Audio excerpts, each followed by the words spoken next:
नमस्कार विद्यार्थी मित्रांनो. आपण पाहतो आहोत भारतीय राज्यघटनेच्या निर्मितीची पार्श्वभूमी. हे आपलं सेकंड लेक्चर आहे. याच्या आधी पण आपण एक लेक्चर घेतलेलं आहे. जर तुम्ही ते लेक्चर पाहिलेलं नसेल तर तुम्ही ते पाहू शकता. आधीच्या लेक्चरमध्ये आपण काय पाहिलेलं आहे? आपण पाहिलेलं आहे 1773 नियामक कायदा. त्यानंतर आपण पाहिला 1784 पिट्स इंडिया ऍक्ट. त्यानंतर आपण पाहिला 1813 चार्टर ऍक्ट. त्यानंतर आपण पाहिलेला 1853 चार्टर ऍक्ट. त्यानंतर आपण पाहिले की 1857 स्वातंत्र्य युद्ध झालं. आता त्यानंतर आपण आता सुरू करतोय आता कंटिन्यू की या स्वातंत्र्य युद्ध झाल्यानंतर मी तुम्हाला सांगितलं होतं की एक कायदा पास करण्यात आला 1858चा. कारण शिपायांचं जे बंड झालं होतं 1857 मध्ये, त्यावेळेस त्यांना त्यामुळे जे आहे लक्षात आलंय गव्हर्नमेंटला, ब्रिटिश गव्हर्नमेंटला, की आता कंट्रोल करणे आवश्यक आहे बऱ्याचशा गोष्टी आणि बरेचसे चेंजेस करणे आवश्यक आहे. त्याच्याकडून भारतामध्ये एक प्रकारे ब्रिटिशांचं जे कंट्रोल आहे ते अजून चांगलं करण्यात येईल.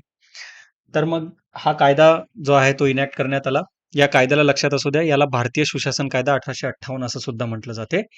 या कायद्याने सर्वात महत्वाची जी गोष्ट केली ती केली आहे की ईस्ट इंडिया कंपनीची जी सत्ता आहे ती भारतातून संपुष्टात आली.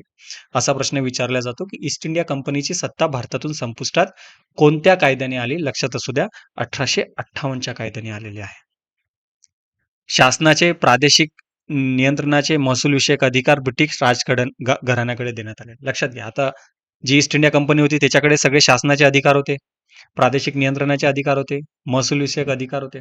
आता ईस्ट इंडिया कंपनी संपुष्टात आली तर मग सगळे अधिकार कोणाकडे दिल्या गेले? ब्रिटिश राजघराण्याकडे दिल्या गेले. भारत सरकार राणीच्या नावाने चालवल्या जाईल असे सांगण्यात आले. त्यावेळेची राणी व्हिक्टोरिया होती.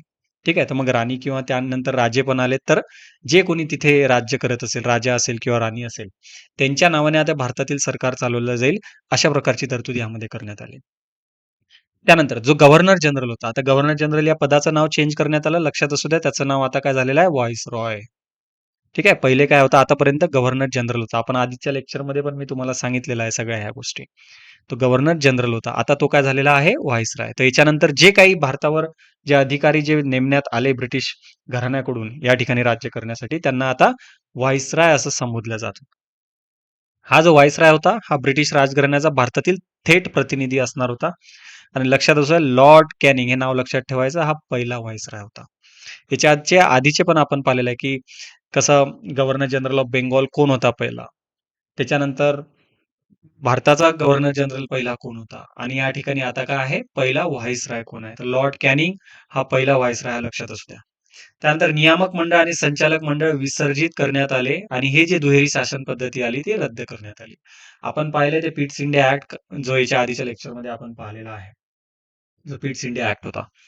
त्यामध्ये काय पाहिलं होतं आपण की एक नियामक मंडळ जे होतं ते स्थापन करण्यात आलं होतं. त्याच्या आधी फक्त संचालक मंडळ होतं आणि दुहेरी शासन पद्धती चालू केली होती. वाणिज्य कारभार कोणाला देण्यात आले, राजकीय कारभार कोणाला देण्यात आले.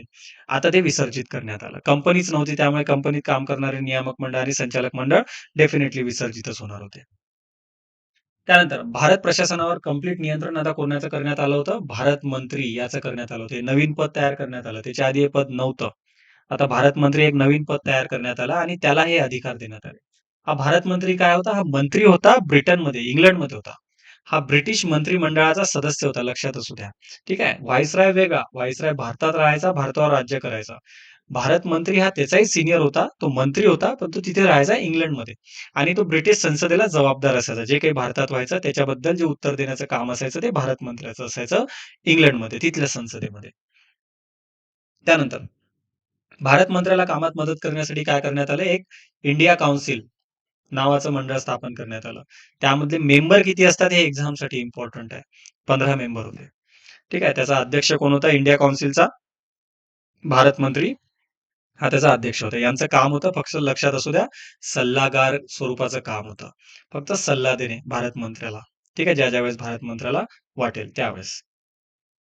त्यानंतर भारत मंत्र्याच्या नियंत्रणाखालील या इंडिया काउन्सिलला एक कायदेशीर व्यक्ती म्हणून स्थान प्राप्त झाले. कायदेशीर व्यक्ती म्हणून स्थान प्राप्त होणे म्हणजे काय आहे? की आता त्या इंडिया काउन्सिलच्या जे काही त्यांचा निर्णय असेल त्याच्याबद्दल तुम्ही त्याच्यावर खटला भरू शकत होते. आणि ती जी इंडिया काउन्सिल आहे ती एखाद्या व्यक्तीवर किंवा एखाद्या संस्थेवर सुद्धा खटला भरू शकत होती. ठीक आहे, आणि त्या व्यक्तीवर जे खटला भरणे किंवा एखादा व्यक्ती इंडिया काउन्सिलवर जर खटला भरणे, हे कोणते व्यक्ती असू शकतात? ते भारतातले सुद्धा व्यक्ती असू शकतात किंवा भारताबाहेरचे सुद्धा व्यक्ती असू शकतात. ठीक आहे. तर या गोष्टी महत्त्वाच्या ज्या गोष्टी यामध्ये करण्यात आल्या. या 1858च्या कायद्यामध्ये. सर्वात महत्त्वाचं जे याच्यामध्ये झालेलं आहे, ते जो रूल होता, कंपनीचा रूल, तो यामध्ये संपुष्टात आणण्यात आला आणि भारत मंत्री बनवण्यात आला. एक व्हाईसरॉय, गव्हर्नर जनरल जो आहे, तो व्हाईसरॉय बनला. एवढ्या सगळ्या बऱ्याचशा सुधारणा झाल्या होत्या. तरी काय त्यांच्या व्यवस्थेमध्ये बदल झाला का ब्रिटिशांच्या? त्यांच्या राज्यकारभाराच्या पद्धतीमध्ये बदल झाला का? नाही. व्यवस्था तशीच होती. खालची जी व्यवस्था होती, ती पूर्णची पूर्ण व्यवस्था तशीची तशीच राहिली आणि त्यांचा राज्यकारभार जसा होता तसाच राहिला. त्यानंतरचा जो महत्वाचा कायदा येतो, तो येतो 1861चा कायदा. ठीक आहे. आता या कायद्यामध्ये काय करण्यात आलं? महत्वाचं, या कायद्यामध्ये जे आहे, जे केंद्रीयकरण आधी होतं, ते संपुष्टात आणण्यात आलं. आता विकेंद्रीकरण चालू झालं. म्हणजे पहिल्यांदा काय, आपण आतापर्यंतचे कायदे पाहिले कसे केंद्रीयकरण होत आहे सगळ्या कायद्यांमध्ये. आता विकेंद्रीकरण सगळे कशाप्रकारे चालू झालेलं आहे, विकेंद्रीकरण या कायद्यामध्ये. आता याच्यामध्ये महत्वाची जी गोष्ट करण्यात आली, ते करण्यात आली, की व्हाईसरायचं जे काउन्सिल होतं, आपण पाहिलेलं आहे, कार्यकारी मंडळ. त्यामध्ये काही अशासकीय सदस्य म्हणून नामनिर्देशित करण्यात येण्याची तरतूद करण्यात आली. अशासकीय सदस्य म्हणजे त्यांना एवढे अधिकार नसायचे. जे कार्यकारी मंडळामध्ये जे काउन्सिल मेंबर्स होते, त्यांचे अधिकार खूप जास्त होते. तर हे अशासकीय सदस्य म्हणून त्यांना असं त्या ठिकाणी नामनिर्देशित भारतीयांना करण्यात आलं होतं. आणि यामध्ये नामनिर्देशित कोण केले होते? कॅनिंगने, बनारसचा राजा, पटियाळाचे महाराज आणि सर दिनकरराव. लक्षात ठेवायची हे 3 नावं. बनारसचे राजा, पटियाळाचे महाराज आणि सर दिनकरराव असे 3 भारतीय होते, ज्यांना व्हाईसरायच्या काउन्सिलमध्ये अशासकीय सदस्य म्हणून सर्वात आधी नामनिर्देशित केलं होतं, नॉमिनेटेड केलं गेलं होतं. ठीक आहे. तर आता जे मी तुम्हाला आधी पण सांगितलं, की अशा विकेंद्रीकरण करण्याची सुरुवात यामध्ये कायद्यामध्ये केली होती. कशा प्रकारे विकेंद्रीकरण करण्याची सुरुवात झाली? मुंबई आणि मद्रास या प्रांतांना कायदे करण्याचा अधिकार देण्यात आला. आपण आधीच्या व्हिडिओमध्ये पाहिलेला आहे बघा. 1833चा जो कायदा होता, त्याच्यामध्ये मुंबई आणि मद्रास यांच्या प्रांताचे जे कायदे करण्याचे अधिकार होते, ते काढून घेतले गेले होते. आता त्यांना कायदे करण्याचे अधिकार देण्यात आले 1861च्या कायद्याने. ठीक आहे. तर ते काढून घेतलेले अधिकार आता त्यांना वापस देण्यात आले 1861च्या कायद्याने. ठीक आहे.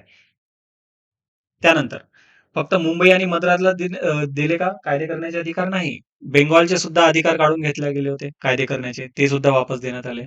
वायव्य सरहद प्रांत जी होती, जे आपण पाहतो सध्याच्या जर परिस्थितीत जर मॅप पाहिला, तर पाकिस्तान आणि अफगाणिस्तानच्या मधला जो रिजन येतो, त्याला आपण वायव्य सरहद प्रांत म्हणतो. तो वायव्य सरहद प्रांत जो त्यावेळेस भारतामध्ये होता, त्याला सुद्धा कायदे करण्याचे अधिकार देण्यात आला. पंजाब प्रांत जो होता, जो आजचा भारताचा पंजाब आणि पाकिस्तानचा पंजाब मिळून जो पंजाब प्रांत बनायचा, त्याला सुद्धा कायदे करण्याचा अधिकार देण्यात आला. अशा प्रकारे विकेंद्रीकरण करण्यात आलं.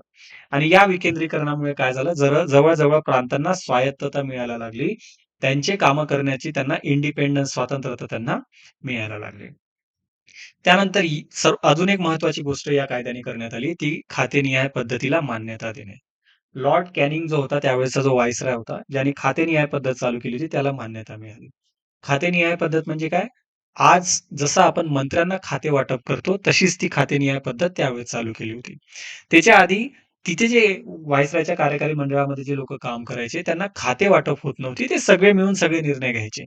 आता काय करण्यात आले, की जे काउन्सिलमध्ये जे सदस्य होते, कार्यकारी मंडळातील जे सदस्य होते, त्यांना जे आहे एक किंवा अधिक खात्यांचा प्रमुख बनवण्यात आले. जसं आजच्या परिस्थितीत आपण पाहतो रोड ट्रान्सपोर्ट मिनिस्टर, त्यानंतर petroleum minister, finance minister, external affairs minister, हे काय झाले, एक प्रकारे खाते वाटप झाले.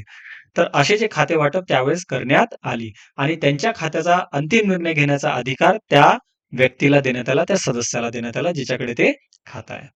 त्यानंतर आणीबाणीचा काळ, एखादी समजा परिस्थिती, बिकट परिस्थिती असेल, अशा वेळेस कायदे मंडळाची सहमती न घेता वटहुकूम काढण्याचा अधिकार व्हाईसरॉयला देण्यात आला. वटहुकूम एक प्रकारे काय असतो? कायदाच असतो. एक टेम्पररी कायदा त्याला आपण म्हणू शकतो. पर्मनंट कायदा जे असते ते कायदे मंडळ करते. एक प्रकारे टेम्पररी कायदा. तर हा वटहुकूम काढण्याचा अधिकार व्हाईसरॉयला देण्यात आला. आजच्या परिस्थितीमध्ये भारतामध्ये वटहुकूम काढण्याचा अधिकार केंद्रीय स्तरावर राष्ट्रपतीला आहे आणि राज्य स्तरावर राज्यपालाला आहे. या वटहुकूमचा कार्यकाळ किती होता? त्यावेळेसचा 6 महिन्याचा कार्यकाळ होता. लक्षात ठेवायचं. त्यानंतरचा जो महत्वाचा कायदा येतो, तो येतो 1892चा कायदा. आता 1892च्या कायद्यामध्ये काय करण्यात आलं, जे अशासकीय सदस्य होते, जे आपण पाहिले आधीच्या कायद्यामध्ये 1861च्या कायद्यामध्ये. तर जे अशासकीय सदस्य होते, त्यांची संख्या वाढवण्यात आली. ठीक आहे. त्यांची संख्या वाढवण्यात आली. ते जवळपास पहिले 6 6 ते 10 होते, आता जवळपास 10 ते 16 करण्यात आले. ठीक आहे. यांची संख्या जवळपास 16 करण्यात आली. त्यांची संख्या वाढवण्यात आली 1892च्या कायद्याने. परंतु जे शासकीय सदस्य होते लक्षात ठेवायचे त्यांचे बहुमत राखण्यात आले. अशासकीय सदस्य कितीही वाढवले तरी शासकीय सदस्यांचे बहुमत त्यांनी ठेवले. त्यानंतर तर मग हे जे कायदे मंडळामध्ये जे अ, कारभार चालायचा त्याच्यामध्ये जे भारतीय आले होते, आता त्या भारतीयांना मग कोणकोणते अधिकार देण्यात आले? तर अर्थसंकल्पावर चर्चा करण्याचा अधिकार देण्यात आला आणि कार्यकारी विभागाला प्रश्न विचारण्याचा अधिकार देण्यात आला. लक्षात असू द्या, अर्थसंकल्पावर फक्त चर्चा करण्याचा अधिकार देण्यात आला. वोटिंगचा अधिकार नाही देण्यात आला. मतदान करण्याचा नाही. फक्त चर्चा करण्याचा. आणि कार्यकारी विभागाला प्रश्न विचारण्याचा अधिकार देण्यात आला. परंतु त्या प्रश्नात जर तुम्ही समाधानी नाही झाले तर पुन्हा सप्लिमेंटरी क्वेश्चन किंवा त्याला पूरक प्रश्न असं म्हणतात, तो विचारण्याचा अधिकार देण्यात आलेला नाही. म्हणजे तुम्ही एकदाच प्रश्न विचारू शकता, त्याचं उत्तर दिलं जाईल. ते उत्तर तुम्हाला आवडलं, नाही आवडलं काहीही फरक पडत नाही. या कायद्याने अजून महत्वाची गोष्ट करण्यात आली, की केंद्रीय आणि प्रांतीय विधिमंडळात निवडणुकीच्या मार्गाने काही अशासकीय पदे भरण्याची तरतूद करण्यात आली.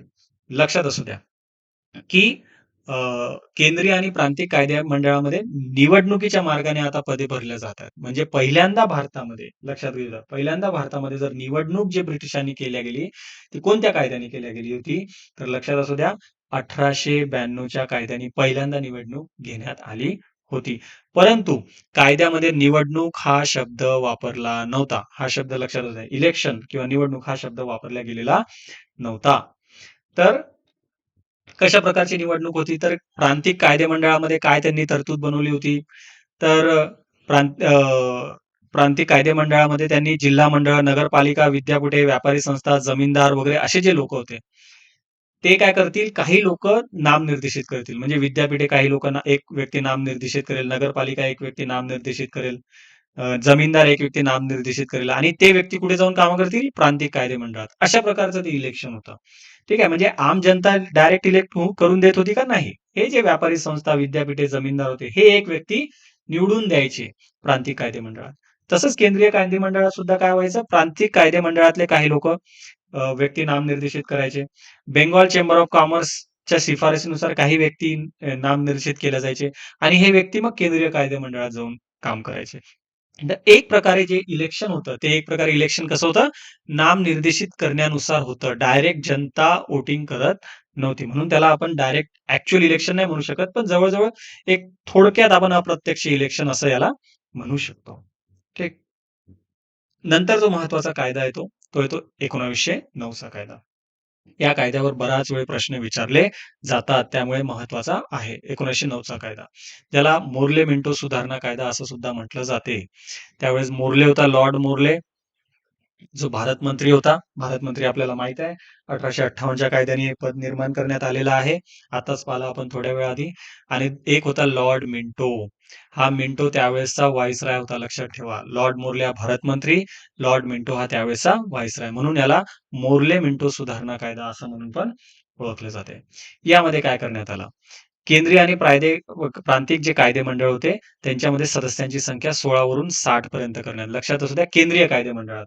प्रांतिक कायदे मंडळात तर वेगवेगळे प्रांत होते, त्यांच्यामधली संख्या पण वाढवण्यात आली, परंतु ते एक समान नव्हती प्रत्येक कायदे मंडळ. त्यामुळे ते नंबर आपल्याला लक्षात ठेवण्याची गरज नाही की कोणत्या प्रांतामध्ये किती सदस्य वाढवण्यात आले.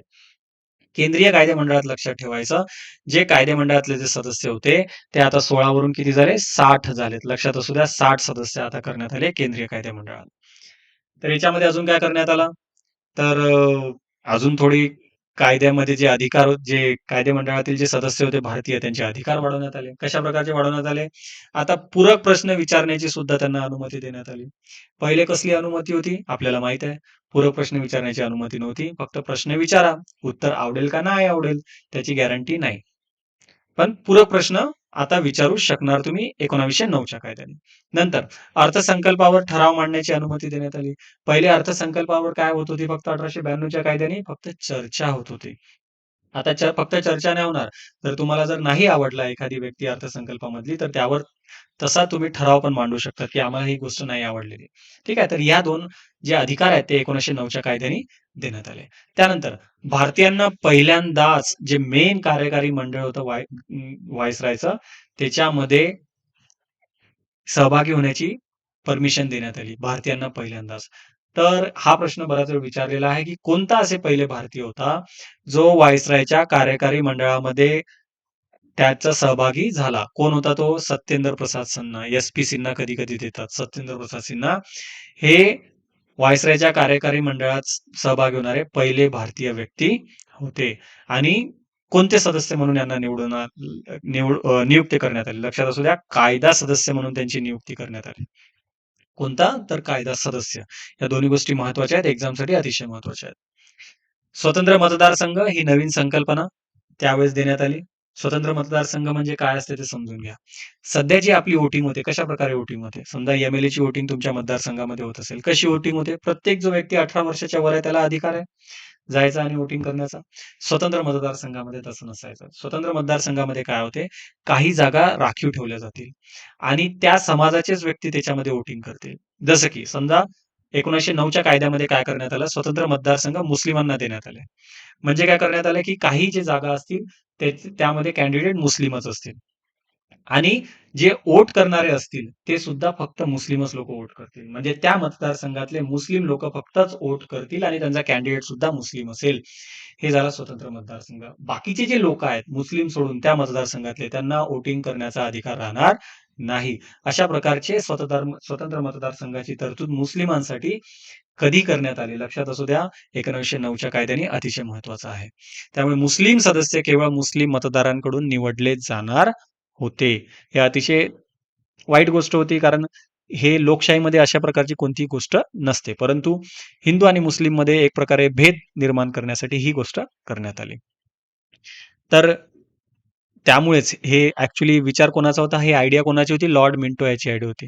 त्यामुळे अशा प्रकारे जे सांप्रदायिकतेला जे कायदेशीर स्वरूप लॉर्ड मिंटोने दिलेलं आहे, त्यामुळे त्याला सांप्रदायिक मतदारसंघाचे जनक म्हणून सुद्धा लॉर्ड मिंटोला ओळखले जाते. या कायद्याद्वारे तसेच नगरमंडळ, व्यापारी संघटना, विद्यापीठे, जमीनदार यांना सुद्धा स्वतंत्र प्रतिनिधित्व देण्यात आलं आपल्या कायदेमंडळामध्ये. ठीक आहे. तर या गोष्टी 1909च्या कायद्याने करण्यात आल्या. ठीक आहे. एवढ्या गोष्टी आपण पाहिल्या. अजून एक लेक्चर राहील आपल्या जे लेक्चर सिरीज चालवतो आहे 1773 ते 1947 लेक्चरचं या चॅप्टरमध्ये. ठीक आहे. या चॅप्टरचं अजून एक लेक्चर आपलं बाकी आहे, ज्याच्यामध्ये आपण 1919चा कायदा पाहणार आहोत. त्यानंतर आपण 1935चा कायदा आहे तो सुद्धा पाहणार आहोत आणि 1947चा कायदा पाहणार आहोत. तेवढं झाल्यानंतर ही जी पार्श्वभूमी आहे, पूर्ण आपल्या संविधानाची जी पार्श्वभूमी आहे, तो पार्श्वभूमीचा जो आपला पहिला चॅप्टर आहे, हा चॅप्टर पूर्ण होऊन जाईल. Thank you.